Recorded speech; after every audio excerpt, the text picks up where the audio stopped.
अस्सलामुअलैकुम। कैसे हैं सब? उम्मीद है सब खैरियत से होंगे। आज मैं अपने व्यूअर्स को शेख सादी की एक हकायत सुनाने जा रही हूँ। बयान किया जाता है कि एक बादशाह किसी बात पर अपने वजीर से नाराज हो गया और उसने उसे उसके ओहदे से हटा दिया।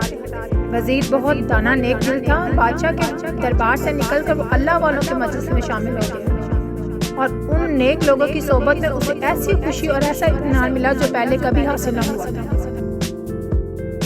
बादशाह ने कुछ दिन बाद महसूस किया कि जिस वजीर को उसने मजूल किया है वो तो उस ओहदे के लिए बहुत मौजूद था। सच्चा और वफादार होने के साथ वो ऐसा अक्लमंद था कि उसका मशवरा हमेशा मुफीद साबित होता था। चुनाचे उसने वजीर से कहा कि वो अपनी कुर्सी फिर संभाल ले और सल्तनत के मोअज़्ज़िज़ ओहदेदार की हैसियत से खिदमत अंजाम दे। वजीर ने जवाब दिया कि हुजूर वाला, सल्तनत के कारोबार में मशगूल होने के मुकाबले में मेरे लिए मजूर रहना ज्यादा अच्छा है। अब मैं हर तरह आराम में हूँ। कुत्तों जैसी फितरत रखने वाले लोगों की शरारतों से मुझे निजात मिल गई है और खुदा के फजल से मेरा वक्त अच्छा गुजरा।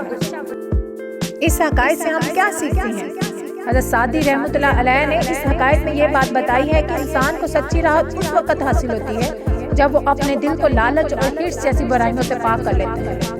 ये मकाम हासिल हो जाए तो दौलत और ओहदों के लिए मारे मारे पीने की जरूरत नहीं रहती, बल्कि ये चीजें बगैर तलब के उसके कदमों में आ गिरती हैं।